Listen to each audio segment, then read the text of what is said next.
ಬೆಳಗಾವಿ ಜಿಲ್ಲೆ ರಾಯಬಾಗ್ ತಾಲೂಕಿನ ಪರಮಾನಂದವಾಡಿಯಲ್ಲಿ ಗ್ರಾಮದ ರೈತರ ಸಮಸ್ಯೆ ಮತ್ತು ಚರ್ಚೆ ಸಭೆಯನ್ನು ನಡೆಸಲು ರೈತ ದೇವರು ಶ್ರೀಮಠ ಎಂದು ಹೆಸರಿಟ್ಟು ಸ್ಥಾಪನೆಗೆ ಮುಂದಾಗಿದ್ದೇವೆ ಎಂದು ರೈತ ಸಂಘ ಗೌರವಾಧ್ಯಕ್ಷ ಶಶಿಕಾಂತ್ ಗುರೂಜಿ ಹೇಳಿದರು.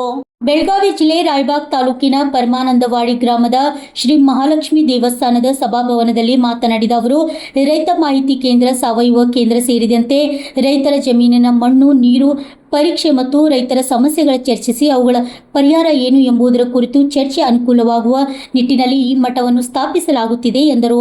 ಈ ಸಂದರ್ಭದಲ್ಲಿ ರೈತ ಮುಖಂಡರು ಮತ್ತು ಗ್ರಾಮದ ಸುತ್ತಮುತ್ತಲಿನ ರೈತರು ಕಾರ್ಯಕ್ರಮದಲ್ಲಿ ಭಾಗಿಯಾಗಿದ್ದರು.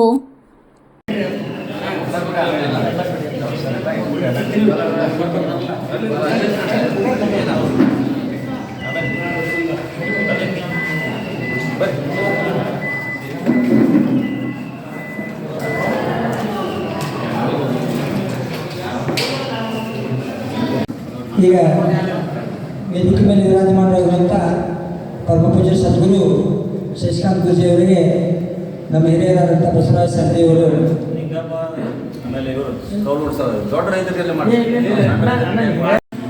ಏನಿಲ್ಲ ಸರ್, ಎಲ್ಲರೂ ಕೂಡ್ಕೊಂಡು ಕುಲರತ್ನ ಭೂಷಣ ಮಹಾರಾಜರು ಮಗಳು ಕೊಡೋದು ಪರಮ ಪೂಜ್ಯರ ಆಶೀರ್ವಾದ ಮತ್ತು ಅವ್ರ ಮಾರ್ಗದರ್ಶನದೊಳಗೆ ಒಂದು ಮಠ ಕಟ್ಕೋರಿ ಗುರೂಜಿ ಅಂತ ಹೇಳಿದ್ರು. ನಾವು ಮಠ ಕೊಟ್ಟೋದು ಬೇಡ, ಜನರ ಹತ್ರ ಪಟ್ಟಿ ಕೇಳಕ್ಕೆ ಹೋಗೋಣ, ಏನದು ವನ ಹೊಸ ಬರಿ ಅಂತೇಳಿ ಬಿಟ್ಟಿದ್ವಿ. ಅದರ ಮಗಳು ಕೊಡಪ್ಪ ಅವ್ರ ಮಾರ್ಗದರ್ಶನದೊಳಗೆ ಮತ್ತು ಜಯನೇತಿ ಮುನಿ ಮಹಾರಾಜರು ಹೆಚ್ಚಿಗೇರಿ ಮಠದ ಗುರುಗಳ ಮಾರ್ಗದರ್ಶನದೊಳಗೆ ಎಲ್ಲ ಯುವಕರು ಸೇರ್ಕೊಂಡು ಒಂದು ಕಮಿಟಿಯನ್ನು ಮಾಡ್ಕೊಂಡ್ರು.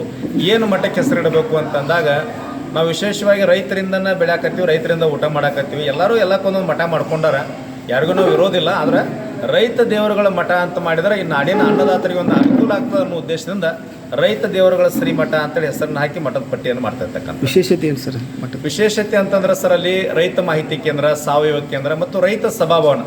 ಈ ರಾಜ್ಯದೊಳಗೆ ಯಾವುದೇ ಮಂತ್ರಿ ಬರಲಿ, ಮುಖ್ಯಮಂತ್ರಿ ಬರಲಿ, ದೊಡ್ಡ ಒಂದು ಮೀಟಿಂಗ್ ಆದರೂ, ಏನೇ ಒಂದು ಚರ್ಚೆ ಆದರೂ ಸಹಿತ, ವಿಡಿಯೋ ಕಾನ್ಫರೆನ್ಸ್ ಆದರೂ ಸಹಿತ ಉತ್ತರ ಕರ್ನಾಟಕದ ಎಲ್ಲ ಭಾಗದ ಜನ ಇಲ್ಲೇ ಕುಂತು ಮುಖ್ಯಮಂತ್ರಿಗಳ ಜೊತೆ ಚರ್ಚೆ ಮಾಡ್ತಕ್ಕಂಥ ಒಂದು ಸವಲತ್ತನ್ನು ಈ ಮಠದೊಳಗೆ ಮಾಡಬೇಕು ಅನ್ನೋಂಥ ಉದ್ದೇಶದ, ಮತ್ತು ನೀರು ಮಣ್ಣನ್ನು ಫ್ರೀಯಾಗಿ ರೈತರಿಗೆ ಪರೀಕ್ಷೆ ಮಾಡಿಕೊಡ್ಬೇಕಂತಕ್ಕಂಥ ಉದ್ದೇಶದ. ಸರ್, ಈಗ ದೇಣಿಗೆ ರೂಪದಲ್ಲಿ ದುಡ್ಡು ಸಂಗ್ರಹಣೆ ಮಾಡ್ತಾ ಇದ್ದೀರಿ, ಎಷ್ಟು ಒಂದು ಮನೆಗೆ ಎಷ್ಟು ಅಥವಾ ರೈತರಿಗೆ ಆಗ್ತಾ ಇದ್ದಾರೆ? ಯಾವುದೇ ರೈತಿಗೆ ಭಾರ ಆಗಬಾರ್ದು ಅಂತೇಳಿ 1,008 ರೂಪಾಯಿ ಪ್ರತಿ ಮನೆ ರೈತಕ್ಕೆ ಕೊಡಬೇಕಂತ ವಿಚಾರ ಮಾಡ್ತಾ ಇದ್ವಿ. ಆಮೇಲೆ ಧರ್ಮ, ಜಾತಿ, ಮತ, ಪಂಥ, ಪಕ್ಷ ಯಾವುದೇ ಭೇದ ಭಾವ ಇರ್ತೇವೆ. 31 ಜಿಲ್ಲೆಗಳಿಗೆ ರೈತರಿಗೆ ಮುಕ್ತವಾಗಿ ಅವಕಾಶವನ್ನು ಕೊಡ್ತಕ್ಕಂಥ ಶ್ರೀಮಠ ಇದಾಗಿರ್ತಕ್ಕಂಥದ್ದು. ಯಾರಾದರೂ ಹೆಚ್ಚಿಗೆ ದೇಣಿಗೆ ಕೊಡಬೇಕಾದ್ರೆ ಪ್ರೇಮ, ಭಕ್ತಿ ಭಾವದಿಂದ ಕೊಡ್ಬೋದು. ಇಲ್ಲಿ ಉದಾಹರಣೆಯಾಗಿ ಹಿರಿಯರಾಗಿರ್ತಕ್ಕಂಥ BS ಸನದಿಯವರು ಈಗಾಗಲೇ 25,000 ರೂಪಾಯಿ ಮೊದಲು ರಸೀಟ್ ಹರಿಸಿ ಅವರ ನಾನು ಕೊಡ್ತೀನಿ ಗುರೂಜಿ ಅನ್ನುವಂಥ ಭಾವನೆಯಿಂದ ಹಿಂಗೆ ಎಷ್ಟೋ ರೈತರು ಕೊಡ್ಲಿಕ್ಕತ್ತಾರೆ. ಮತ್ತು ಒಂದೇ ತಾಲೂಕು ಒಂದೇ ಊರಿಗೆ ಪಟ್ಟಿ ಸೀಮಿತ ಅಲ್ಲ, ಇದೊಂದು 5-6 ತಾಲೂಕುಗಳು ಪಟ್ಟಿ ಮಾಡ್ತಾ ಇದ್ದೀವಿ. ಮತ್ತು ರಾಜ್ಯ ಮಟ್ಟದ ಎಲ್ಲ ಜನನೂ ಸಹಿತ ನಾನು ಪಟ್ಟಿ ಕೊಡ್ತೀನಿ, ನಾನು ಹಣ ಕೊಡ್ತೀನಿ. ಮಿಲಿಟರಿಯವರು, ನೌಕರಸ್ಥರು, ಶಿಕ್ಷಕರು, ಪೊಲೀಸರು, ಅಧಿಕಾರಿ ವರ್ಗ ಸಹಿತ ನಾವು ಕೂಡ ಏನಾದರೂ ಸೇವೆ ಮಾಡ್ತೀವಿ ಅಂತಕ್ಕಂಥ ಭಾವದಿಂದ ಬರ್ತಾ ಇದ್ದಾರೆ. ಇದು ರೈತರ ಮಠ ಅಂತ ಮಾಡಲಿಕ್ಕೆ ನಮಗೆ ಹೆಮ್ಮೆ ಅನಿಸ್ತದೆ ಸರ್. ಸರ್, ಯಾವ ಏರಿಯಾದಲ್ಲಿ ಮಠ? ನಾನು ಹಾರೋಗೇರಿಯಿಂದ ಅತನಿ ಮಠ ಎಡಕ್ಕ ಬಲಕ್ಕ ರಸ್ತೆ ಬದಿಯೊಳಗೆ ಎಲ್ಲೇ ಸಿಕ್ಕರು ಮಾಡ್ಬೇಕಂತ ವಿಚಾರ ಅದ ಸರ್. Okay sir.